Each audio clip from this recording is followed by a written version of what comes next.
Welcome to session 4 of your Hatha yoga. Today you're going to need a block, a blanket if you're on a harder surface for your back, and your usual pillow or whatever it is you use for squat. And we are going to do a little reading out of The Tree of Yoga by B.K.S. Iyengar. He calls it the definitive guide to yoga in everyday life, and I do agree. There are many beautiful things in this book that can be incorporated into your everyday life. He goes on here, he's talking about asana specifically in this. In concentration, you are likely to forget some parts of the body as you focus your attention on other parts. This is why you get pain in certain parts of the body, he says. It is because the unattended muscles lose their power and are dropped. But you will not know that you are dropping them because they are precisely the muscles in which you have momentarily lost your awareness. In yoga, there is one thing you should all know. The weakest part is the source of action. He continues, in any yoga pose, two things are required: a sense of direction and center of gravity. Many of us do not think of the sense of direction. Yet in each pose, both the sense of direction and the center of gravity need to be maintained. To maintain the center of gravity, the muscles all have to be aligned with each other. And he continues on in this. I'm not going to read all of it. But if this is a book that interests you, of course, you could pick it up yourself and or send me a message, and we could have this be one of our book club ones. We have a Yoke Folk book club that can run quarterly, and we could have this be one of our books that we could do. All right, so we're going to start on all fours today. So center of gravity is one thing to be thinking about today, and sense of direction.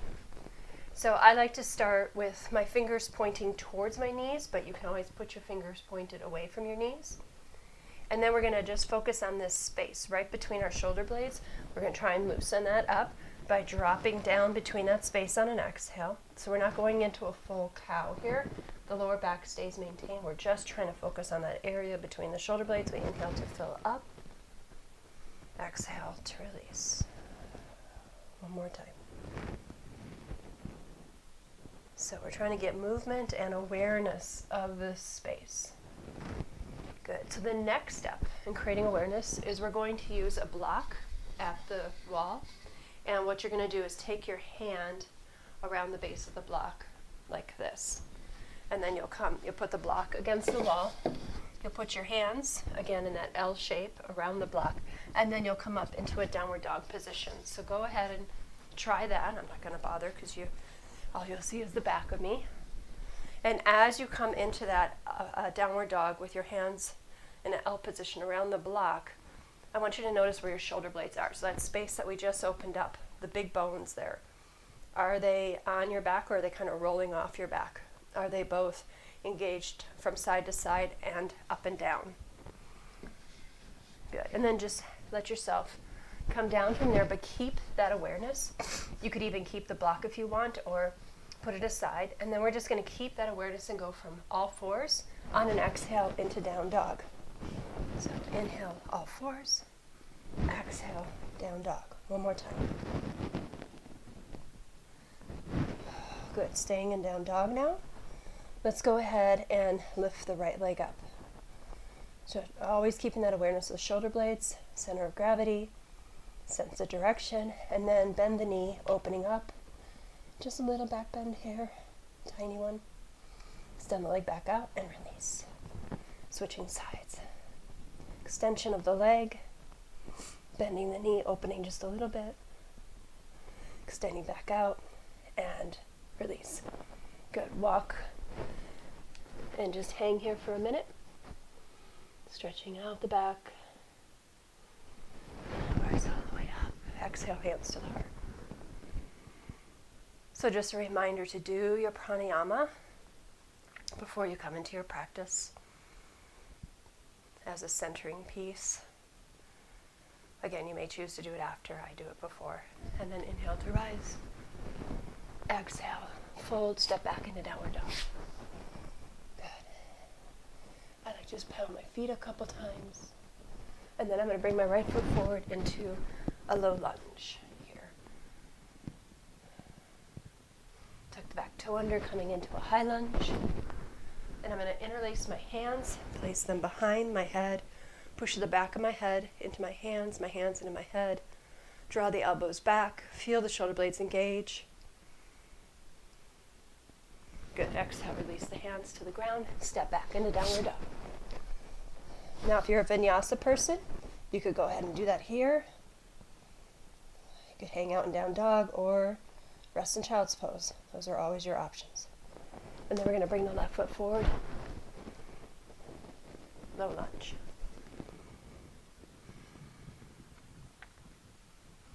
Coming into a high lunge. Back heel up. All toes pointed forward. We're going to pin the hands again here. Feel the shoulder blades engage deeply on the back. And this time we're going to keep that engagement and try to straighten our arms all the way out. So here's where you could possibly learn something new from your body. Is this by doing this first and doing a conscious engagement? Are you finding your arm extensions differently? I know I do. Good, exhale. Flow through, stay in down dog, rest in child's pose, your choice.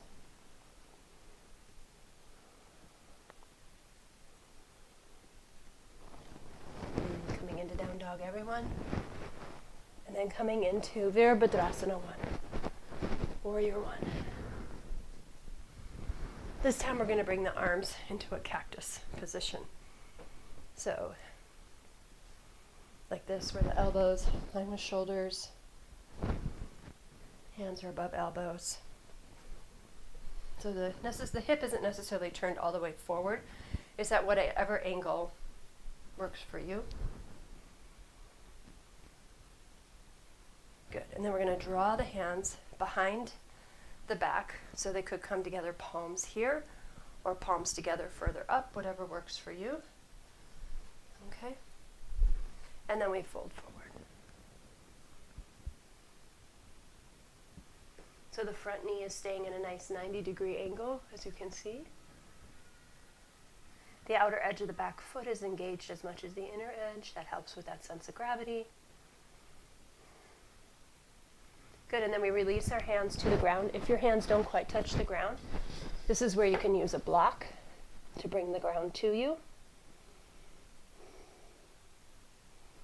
If you can go deeper, you can walk the hands out. Just depends what's safe. Again, here, where's your sense of gravity? That'll help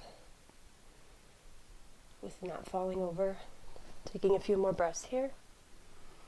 Good. And then we're going to just walk the hands between our feet, turn our toes in whatever direction they need to be so that the middle of our knees align with that second and third toe space. Take a little fold here. I kind of like to sway my hips a little bit, stretching out where the hip on the back side meets the glutes. And then we're going to go to the other side. Starting with Virabhadrasana 1 again. Arms in that cactus position. Engaging upward.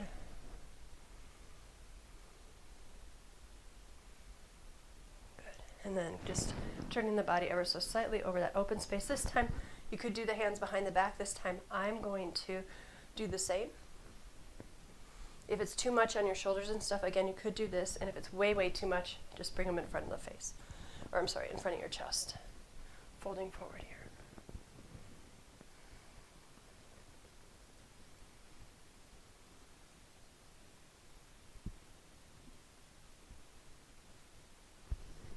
Dropping the hands towards the ground or the block. Taking whatever stretch works here for you through that upper back. Maybe walking the fingertips away. Good. And then walking the hands back in, turning the toes, taking a forward fold again here.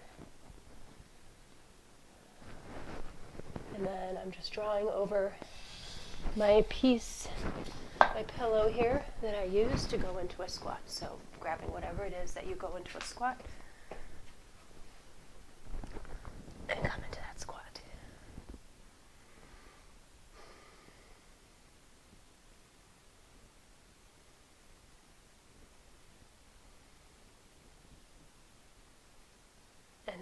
all the way to seated. So again, just a reminder, this practice is an abbreviated version of a practice. You could always pause the video at any point, stay longer in each pose. I recommend it actually. I'm using a little bit of extra cush here for my next posture, Navasana. So this has been our core practice that we've been working on. And just to remind you of our options here, 90 degrees, 90 degrees, 90 degrees. So option 1, heels on the ground. Option 2, shins parallel. And option 3, legs all the way out. So you choose the one that's right for you today. We'll be here about 20 seconds more.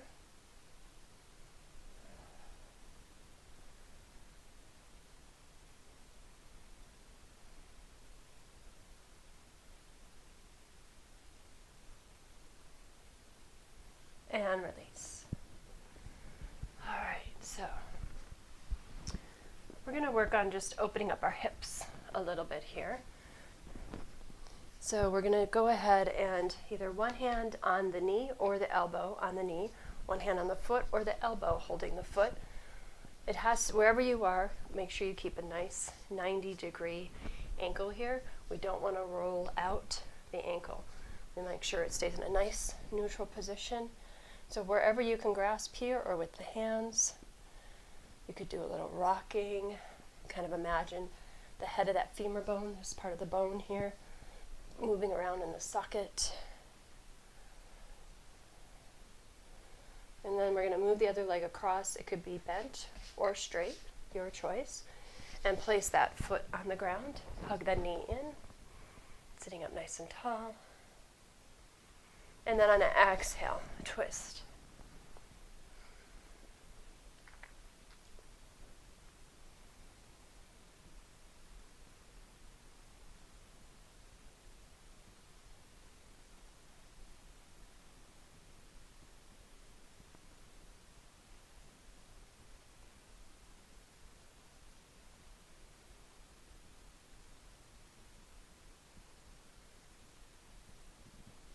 And then gently release. We'll just do some windshield wipers with our legs. And then we're going to switch sides. So either hands or in the crook of the elbows.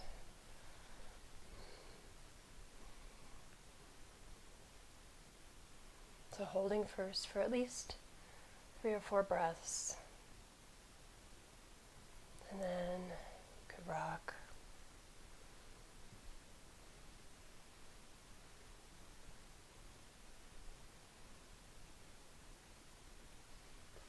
Taking it into a twist, bottom leg bent or straight. Hugging that knee into the chest.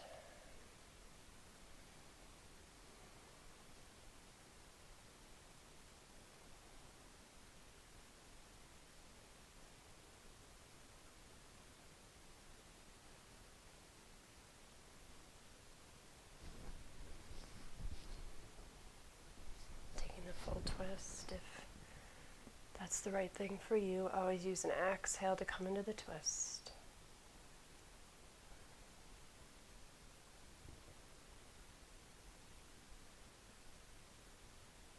Good, and then gently release.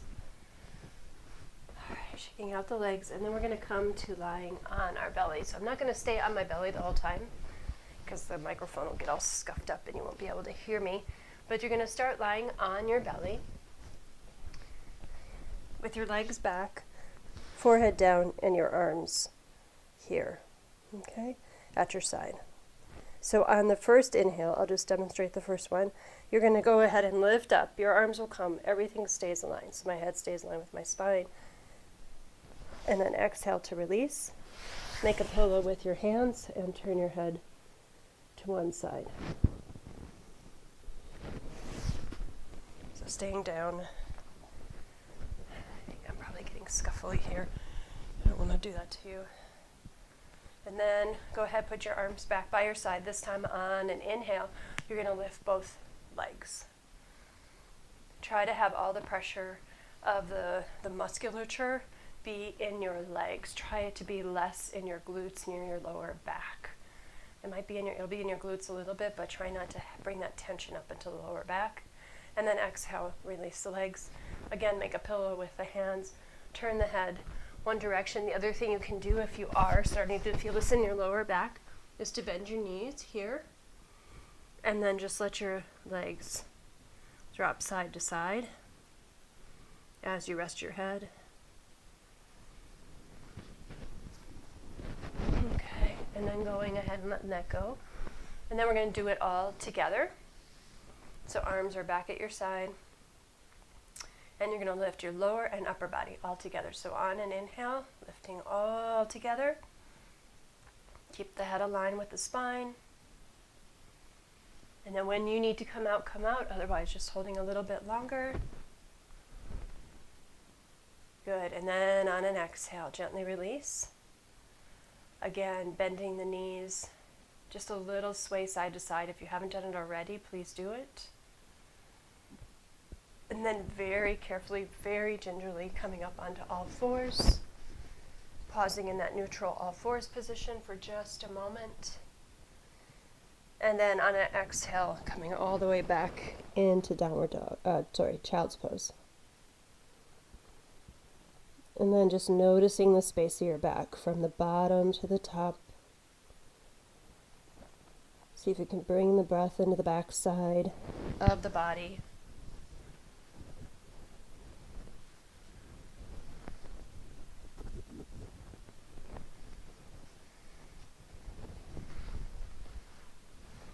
And then very gently, we're going to roll over onto our backs.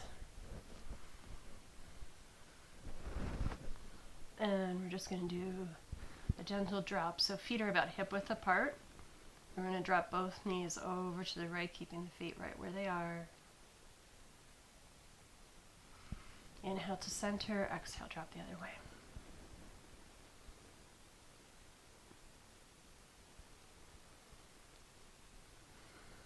Good.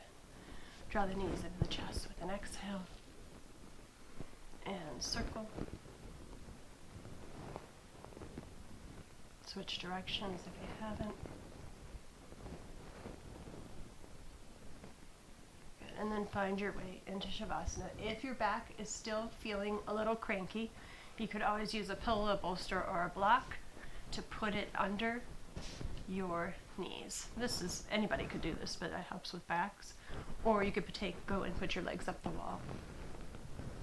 Both of those will help with any cranky backs out there. So as you're coming into Shavasana, just allowing everything to soften around the mouth, around the eyes.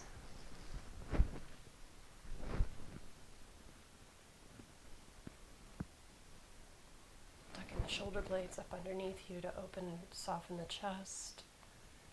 At the same time giving it a nice stretch.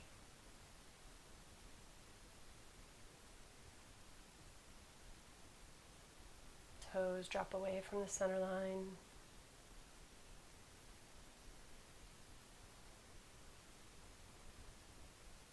Just a reminder, you can always stay here longer than when I stop you. You could just pause the video and set your timer if you need to, or just luxuriously lay in Shavasana, letting the body integrate your practice into the deepest parts of your cells.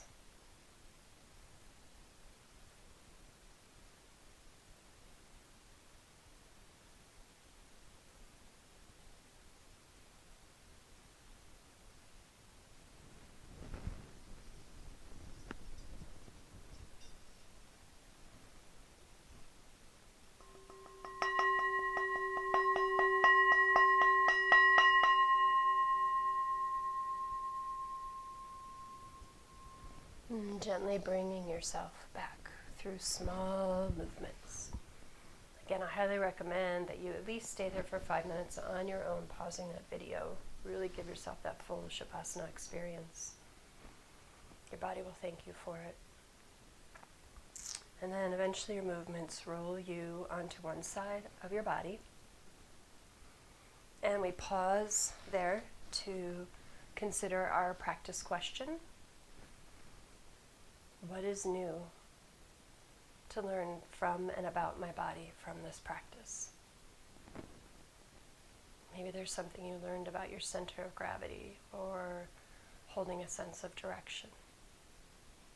Or maybe you noticed something new about your upper back. Just be curious for a moment.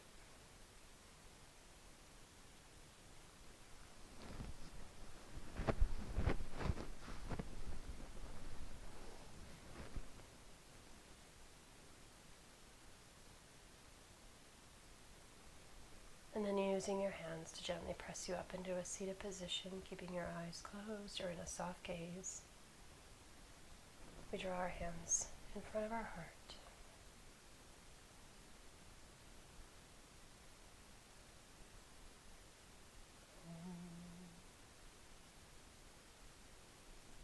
See you in next session.